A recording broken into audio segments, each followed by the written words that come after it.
Ha sido alcalde, ha sido congresista, ha sido presidente del Consejo de Ministros y sí, evidentemente metido en política porque es un político nato. Estoy hablando de Jorge del Castillo, quien actualmente es el secretario general del partido aprista. Últimamente no lo he visto en muchas entrevistas, por eso le agradezco que se haya tomado el tiempo de venir, sobre todo a este programa que tiene un horario bastante complicado. ¿Cómo está? ¿Qué tal? Buenas noches, encantado. Gracias. Igualmente, estaba leyendo una de sus últimas declaraciones donde hablaba acerca de Fujimori. En realidad no son últimas, pero tomando en cuenta de que este asunto ha entrado otra vez en vigencia por el tema del indulto, ¿no? Y de la cárcel dorada y la visita de la nueva amigovia, no sé. ¿Sigue pensando igual que indultar a Fujimori sería un gran paso para la reconciliación del país?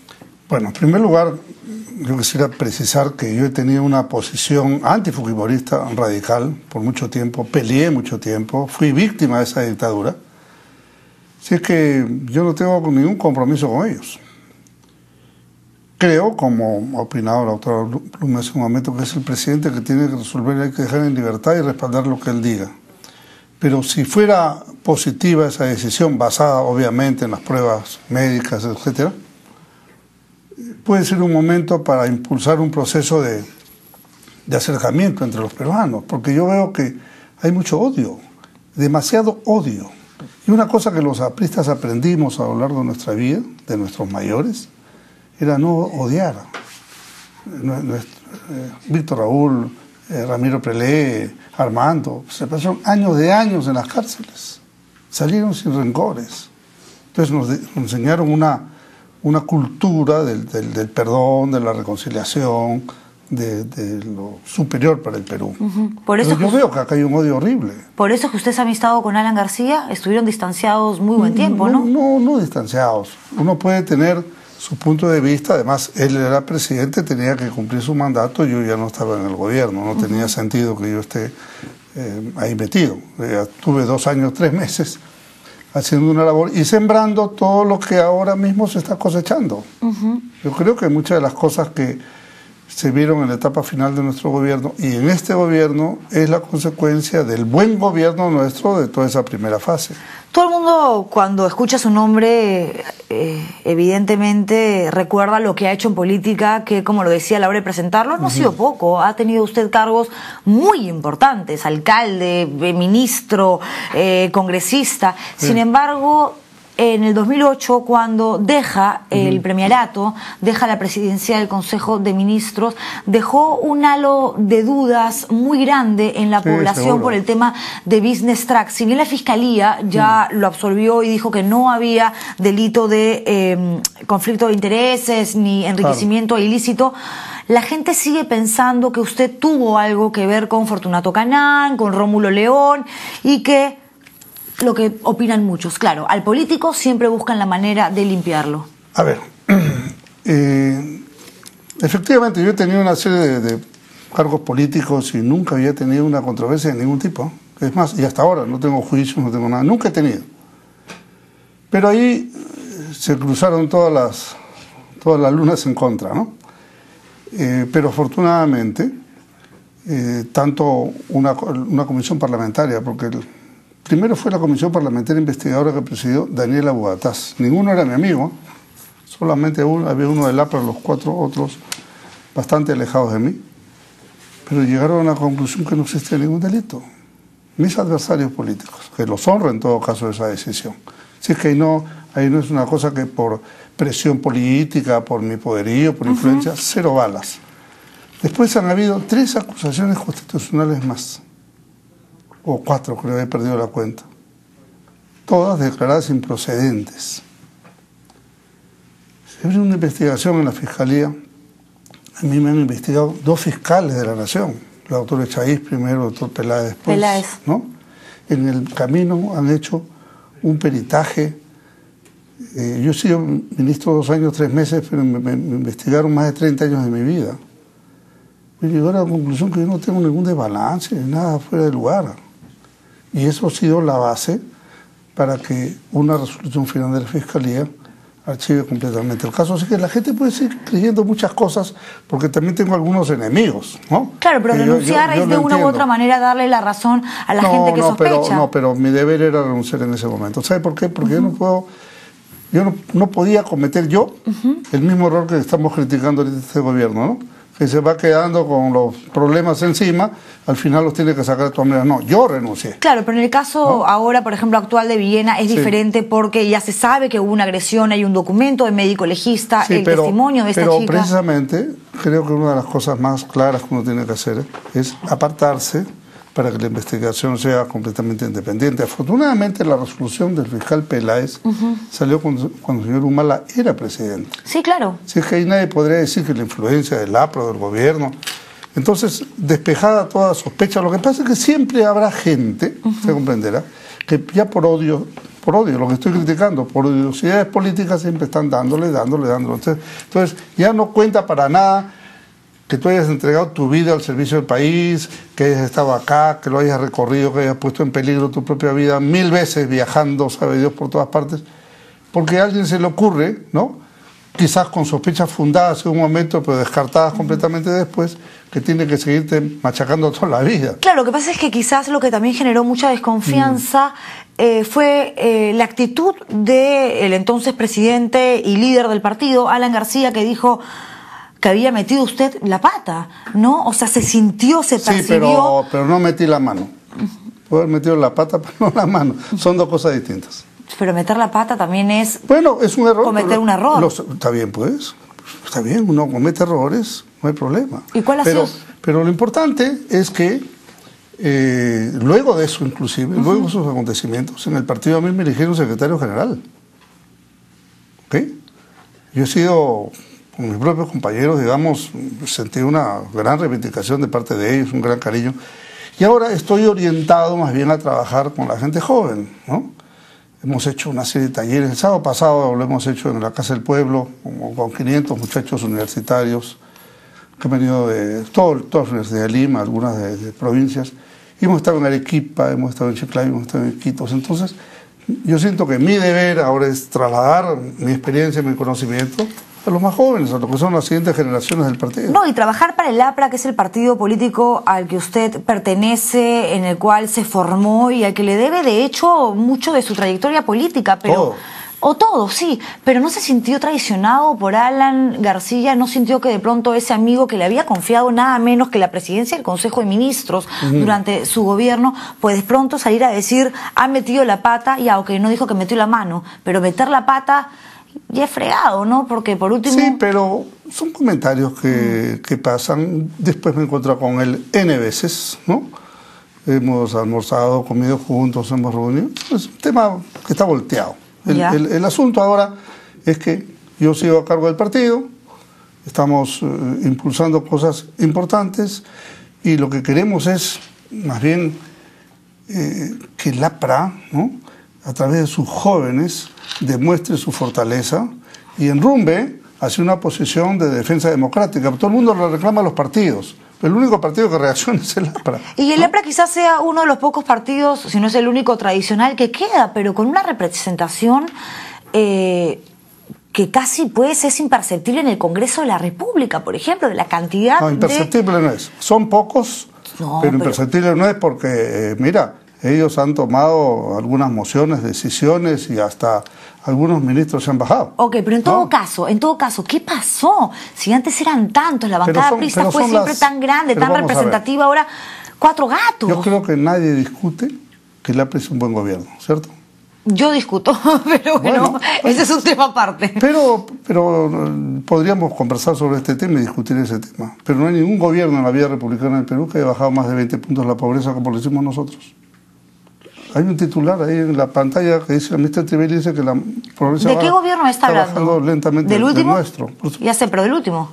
Sí, claro. Ok, no el de los no, 80. No, yo hablo del que yo participé. Bueno, pero hay que hablar de todo, pues porque finalmente el APRA también gobernó en los 80s. Y eso... Es que el APRA es una historia muy larga, ¿no es cierto? Sí, pero es que no podemos dejar de lado la leche ENSI, el pan popular y el apagón. Y tampoco hay que dejar de lado la educación gratuita, el voto de la mujer, ¿no? ¿Seguro? El seguro social, ¿no? Seguro. Todo eso tampoco hay que dejarlo de lado, porque eso es lo que el APRA aportó a la vida política nacional. Pero también entonces, estamos olvidando, tapando eso por la leche ENSI. No, pero yo creo que sentido. Cuando hablamos de un gobierno tenemos que mencionar en aras de la verdad y la ese fue el transparencia. primer gobierno. El segundo gobierno es salir en otro costal.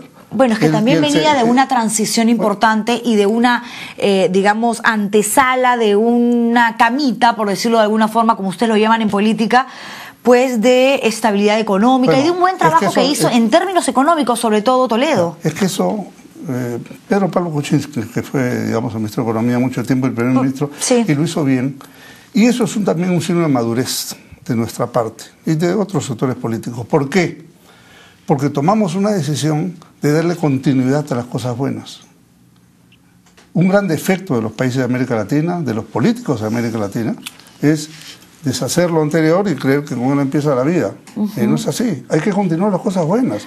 Y esa continuidad la vemos que ahora Humala está haciendo la continuidad de lo nuestro, y en buena hora. Y Alan García debería... Ha dejado de lado su gran transformación para hacer una hoja de ruta que es muy similar a nuestro camino. Alan García debería, digamos, continuar con las buenas cosas que deje este gobierno, de ser postular en 2016. Sin ninguna duda. ¿Debería postular en 2016? Seguramente lo hará, y si sale elegido, como tiene alta posibilidad, lo responsable es seguir las cosas buenas de este gobierno, que está siguiendo también las cosas buenas de la nuestra. Entonces, ¿cuál es el problema? Al revés, bien por el Perú, porque sería muy malo que estemos borrando lo anterior, denigrándolo y empezar otra cosa de nuevo, mientras aprendes y acabó tu gobierno. En eso estamos de acuerdo, pero hay que reconocer que del primer gobierno de Alan al segundo, él tuvo que aprender a hacer mucha mea culpa. Sin ninguna duda. Claro, para poder hacer un mejor gobierno, en todo caso, que tampoco fue perfecto. Pero en buena hora que lo hizo. Pero claro. Y fue un mejor gobierno con resultados excelentes. Pero hay que... Por donde se le mire. Sí, pero es consciente que mucha gente votó por él también por temor, porque no sabía, digamos, qué hacer ante la presencia de un outsider en ese momento muy fuerte como Ollanta Humala, el que todo el mundo lo relacionaba con el gobierno chavista, y decían que era un izquierdista, un rojo. ¿Por qué no nos ponemos a pensar que fue un buen paso para salvar al país en ese momento? Porque el Humala de ese año no es el mismo Humala del 2011. Totalmente de acuerdo con usted. Y de repente nos hubiera llevado por una ruta totalitaria, cerrando medios de comunicación y llevándonos pues por el camino de Chávez. No, en eso estoy totalmente de acuerdo, pero no por eso le voy a reventar todos los cohetes a Alan García. No reviente ni un cohete. Además, yo tampoco estoy reventando cohetes. No la reviente. Estoy defendiendo nuestro gobierno y sus resultados sociales y económicos. Y no lo defienda tanto, porque él dijo que usted había metido la pata. Yo estoy defendiendo a nuestro gobierno y a mi partido, ¿no? Él es el presidente y tomó una buena decisión, como la decisión, por ejemplo, de llevar el caso a La Haya. Es muy bien las reflexiones diplomáticas y las doctrinas y teorías que han... Pero hubo una cuestión, una decisión política, que no la había tomado Toledo, y la pudo haber tomado. Pero también tomó malas decisiones y se volvió a equivocar. En 50 años nadie había tomado la decisión política de llevar el tema de la delimitación marítima a una corte internacional. Y lo hizo nuestro gobierno y el presidente García, que constitucionalmente dirige la política internacional, y ese es punto para él. ¿Y no reconoce errores en el último gobierno de Alan García? Sí, por supuesto. ¿El principal? No, muchísimos errores, porque obviamente sacar a un país, si tú llegas y encuentras que tu Perú tiene 48% de pobres, eso no es ningún paraíso, la mitad del Perú en pobreza. Nosotros hemos bajado 20 puntos, falta más todavía. Y alentamos, me parece bien lo que está haciendo el gobierno de Jaraciga para adelante. Eso es lo responsable, esa es la seriedad de Estado que tenemos que tener las personas que estamos en política. Tenemos que hacer una pausa comercial. Encantado.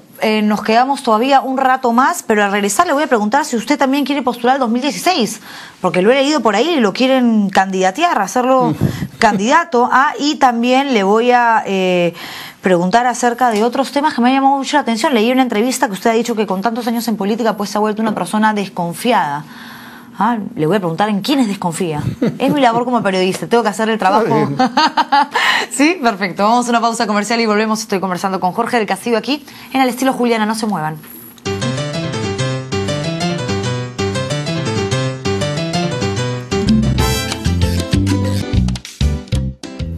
Continúa aquí en el estilo Juliana conversando con el exalcalde, excongresista, exministro y actual secretario general del Partido Aprista, Jorge del Castillo. Mauricio Mulder, en una última bronca que protagonizó en el Congreso con Víctor Andrés García Belaúnde, se molestó muchísimo cuando Vitocho le dijo que el APRA no existía sin Alan García.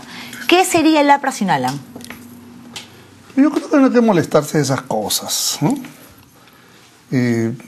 Ponerse a pelear con Vitocho, pues, ponerse a pelear con un niño. ¿Te das cuenta? Para que le das pelota. Ya, pero no se me vaya por la tangente. Que diga nomás. ¿Qué sería el APRA sin Alan? Mira,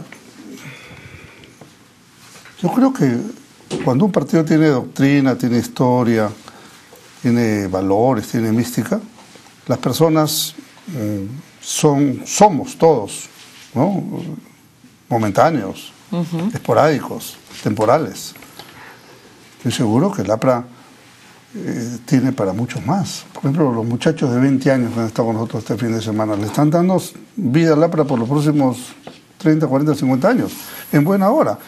Ya no estará ni Alan García ni yo, y surgirán nuevos líderes en buena hora. Lo importante, más que las personas, que sí son importantes, pero es tener un sustento doctrinario, una base ideológica.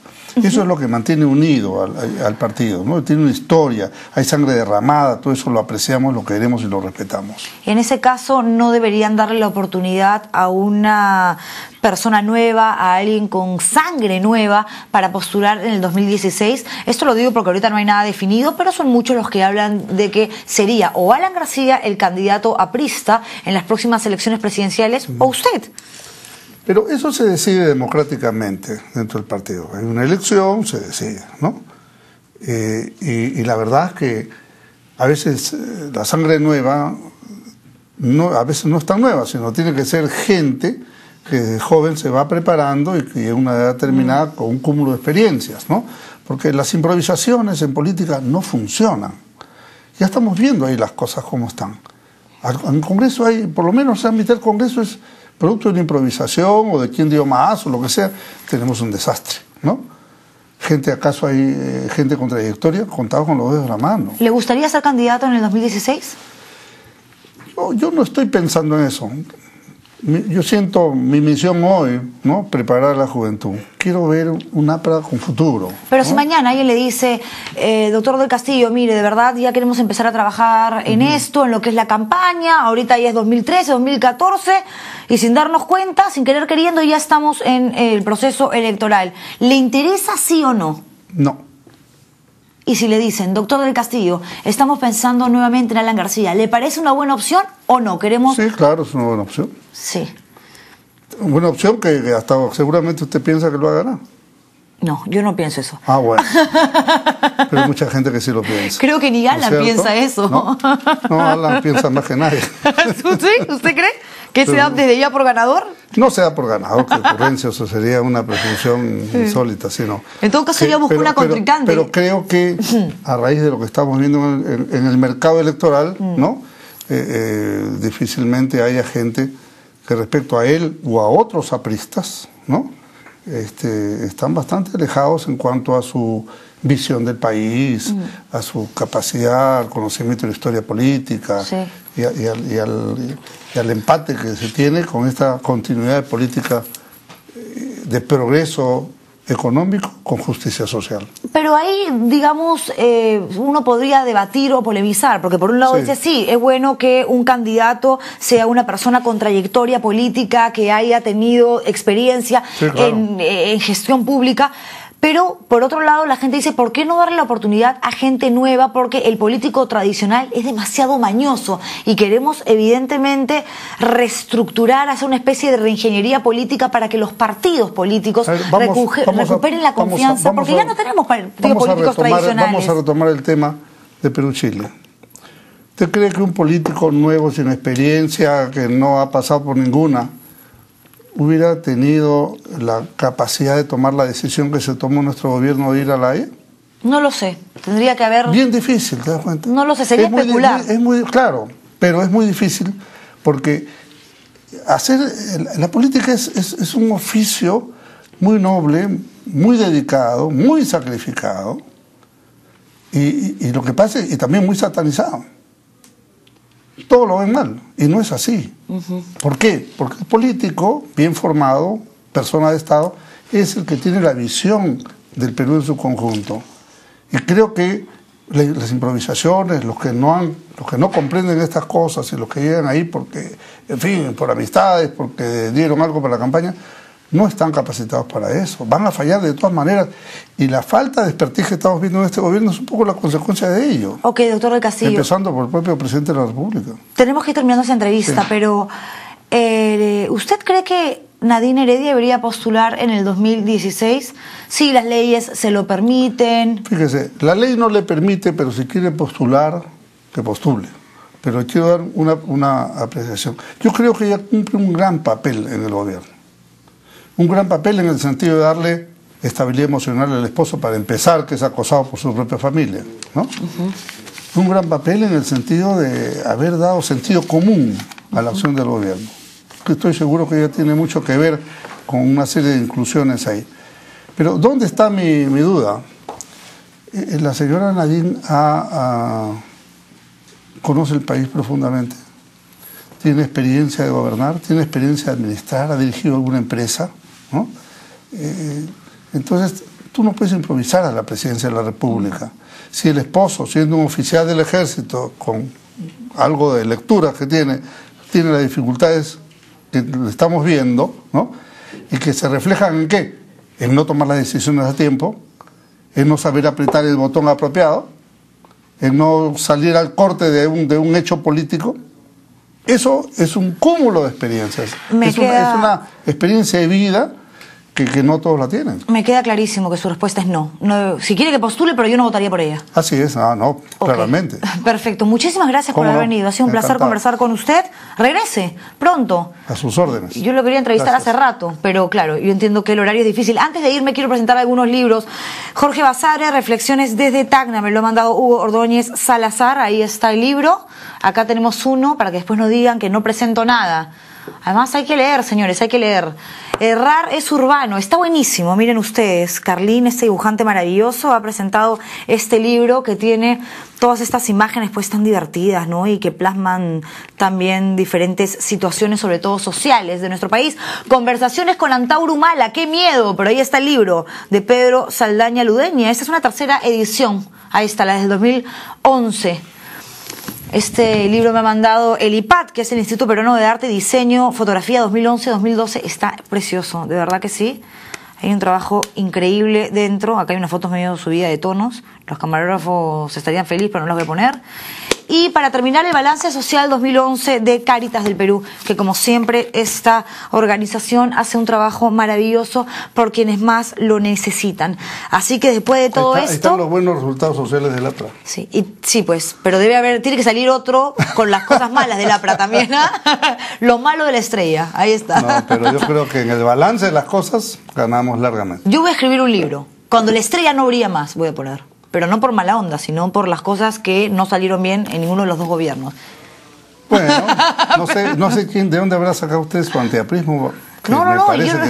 Me dicen antifujimorista, me dicen antiaprista, antihumanista. Yo no soy anti nada. No, pero reconozco las cosas buenas. Yo soy, por supuesto. Pero también tengo que ser consciente de que hubo cosas malas. Sí. Es mi trabajo como periodista, tengo que ser un poco la abogada del diablo. Muchísimas gracias. Me voy, señora, regreso mañana con más. Esto fue Al Estilo Juliana. Buenas noches y duerman bien. Chao.